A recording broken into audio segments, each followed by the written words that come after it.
Thank you sir. నిజంగా పెద్దలు చెప్పినటువంటి మాటలన్నింటినీ కూడా మనం ఆలకించి బూర నరసయ్య గౌడ్ కమలం పువ్వు గుర్తు ఓటేసి గెలిపించాలిగా కోరుకుంటూ ఇప్పుడు పెద్దలు రజాకార్ నారాయణ రెడ్డి గారు, గూడూరు నారాయణ రెడ్డి గారు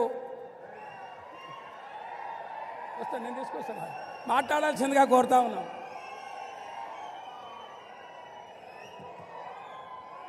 జై శ్రీరామ్. అందరూ చేతులు పైకెత్తాలి, రెండు చేతులు. జై శ్రీరామ్. జై బోలో భారత్ మాతా కీ.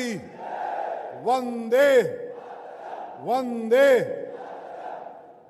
మీకందరికీ విదితమే, మన డాక్టర్ బూర నరసన్న ఎంపీ క్యాండిడేట్గా మన ముందు నిలబడ్డాడు, బీజేపీ అభ్యర్థిగా. మరి మనం అందరం గెలిపించుకుందామా లేదా? చేతులు లేవట్టండి, ఎంతమంది గెలిపించుకోవాలని కుతూహలంతో ఉన్నారు. Very good.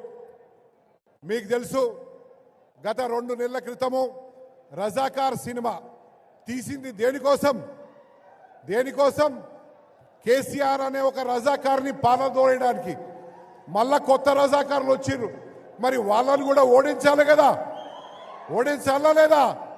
చేతులు లేవట్టండి, ఎంతమంది ఓడించాలనుకుంటున్నారు? అది కుతూహలం అంటే ఈ పాత రజాకార్ని పారదోలినాం, కొత్త రజాకారులు వచ్చిర్రు. ఎందుకంటే ఎంఐఎం పార్టీతోని దోస్తాన ఎవరు చేస్తారు? కాంగ్రెస్ పార్టీ మళ్ళా కొత్త దోస్తాన పెట్టేసింది. అవునా కాదా? చేతులు లేవటండి అవునన్నటోళ్ళు. ఎస్, అది స్ఫూర్తి బీజేపీ కార్యకర్తది. ఈరోజు మనకు మళ్ళా రజాకారులు ఈ రాష్ట్రంలో కానీ దేశంలో కానీ పుట్టొద్దంటే బీజేపీ పార్టీయే ప్రత్యామ్నాయం. అవునా కాదా? చేతులు లేవటండి.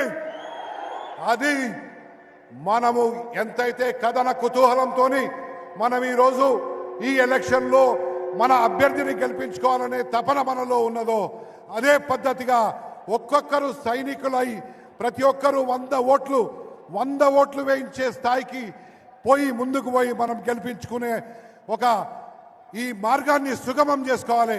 చేసుకుందామా లేదా? Very good.